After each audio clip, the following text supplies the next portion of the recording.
कांग्रेस के साथ कुछ भी अच्छा नहीं हो रहा है। कांग्रेस के लोग राहुल गांधी के भरोसे हैं कि राहुल गांधी उनकी नैया पार लगवा देंगे, लेकिन राहुल गांधी की रणनीति विपक्ष के काम नहीं आ रही। लगातार विपक्ष को झटका लग रहा है, तो वहीं बीजेपी के मास्टर स्ट्रोक से विपक्ष में खलबली मच गई है। दर्शकों, राहुल गांधी करीब 25 दिनों के कथित सीक्रेट विदेश दौरे से लौटने के बाद शुक्रवार को उत्तराखंड की राजधानी देहरादून में नजर आए। देहरादून में आयोजित कांग्रेस के छात्रों की गूंज कार्यक्रम में शामिल होकर उन्होंने एक बार फिर युवाओं और प्रतियोगी परीक्षाओं से जुड़े मुद्दों को हवा दी। इस दौरान राहुल गांधी ने वही पुरानी रटी रटाई स्क्रिप्ट निकाली और देश और राज्यों में हो रहे पेपर लीक के मामलों को लेकर केंद्र राज्य की बीजेपी सरकारों पर तीखा हमला बोला। लेकिन सवाल ये उठ रहा है कि क्या वो सिर्फ तीखा हमला ही बोलते रह जाएंगे और खेला पीएम मोदी कर देंगे? क्यों कह रहे हैं हम ऐसा, आपको बताते हैं इस रिपोर्ट में। दर्शकों, मानसून सत्र से पहले संसद में विपक्ष की रणनीति तय करने के लिए इंडी गठबंधन की बैठक होने जा रही है। इंडी गठबंधन के नेताओं की बैठक में डीएमके को साधने की कोशिश की जाएगी। साथ ही सरकार द्वारा लाए जाने वाले विधेयकों पर विपक्ष की रणनीति भी तैयार की जाएगी। संसद का सत्र शुरू होने से ठीक पहले इस बैठक में संसद की रणनीति और परिसीमन बिल पर विपक्ष की रणनीति पर विशेष रूप से चर्चा होगी।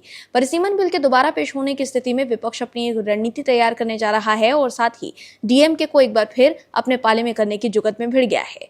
वहीं कांग्रेस सांसद और पार्टी प्रवक्ता जयराम रमेश ने बीजेपी और डीएमके में नजदीकी बढ़ने की अटकलों को लेकर न्यूज एजेंसी एएनआई से कहा है कि बीजेपी और डीएमके कभी एक नहीं हो सकते, ये विचारधारा अलग है। अभी देखिए क्या होता है। दरअसल मोदी सरकार इससे पहले लोकसभा में सीटों की संख्या में लगभग 50% की बढ़ोतरी वाला बिल अप्रैल में संसद के विशेष सत्र में लेकर आई थी। संविधान संशोधन की वजह से इसके लिए दोनों सदनों में 2/3 बहुमत की जरूरत थी, लेकिन तब विपक्षी एकता की वजह से लोकसभा में ये विधेयक गिर गया।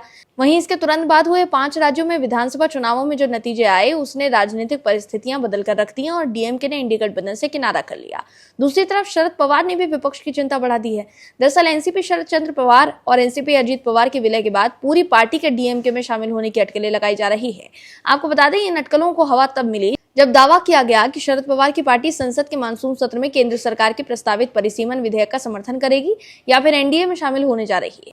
हालांकि एनसीपी एसपी के कार्यकारी अध्यक्ष और लोकसभा सांसद सुप्रिया सुले इन सभी अटकलों को सिरे से खारिज कर चुकी हैं। मुंबई में प्रेस कॉन्फ्रेंस करके सुप्रिया सुले ने कहा कि पार्टी को परिसीमन विधेयक को लेकर न तो कोई प्रस्ताव मिला है, न ही किसी तरह की कोई डील हुई है। जब विधेयक का आधिकारिक मसौदा संसद में पेश होगा तब पार्टी का उसका विस्तार से अध्ययन करेगी और 24 घंटे के भीतर अपना आधिकारिक रुख स्पष्ट करेगी।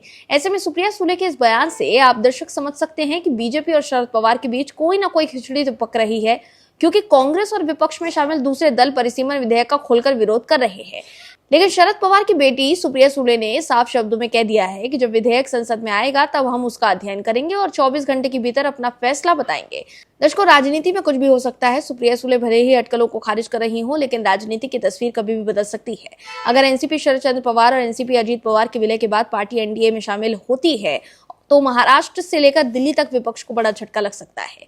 इस बदलाव से संसद में पक्ष और विपक्ष दोनों का गणित बदल जाएगा, लेकिन इस बदलाव में पक्ष मजबूत होगा जबकि विपक्ष कमजोर होगा।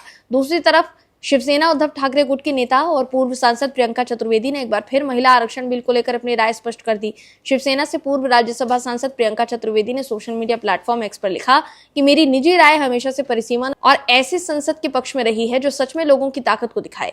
प्रतिनिधियों की संख्या बढ़ने के साथ साथ संसद और विधानसभाओं में काम करने की दिनों की संख्या भी बढ़नी चाहिए। तो देखा आपने कैसे मानसून सत्र से पहले एक तरफ जहां विपक्ष आपस में भिड़ा नजर आ रहा है तो वहीं एनडीए एकजुट दिख रहा है। Bureau report, OMH news. आप दर्शकों से विनम्र निवेदन है कि चैनल को सब्सक्राइब जरूर करें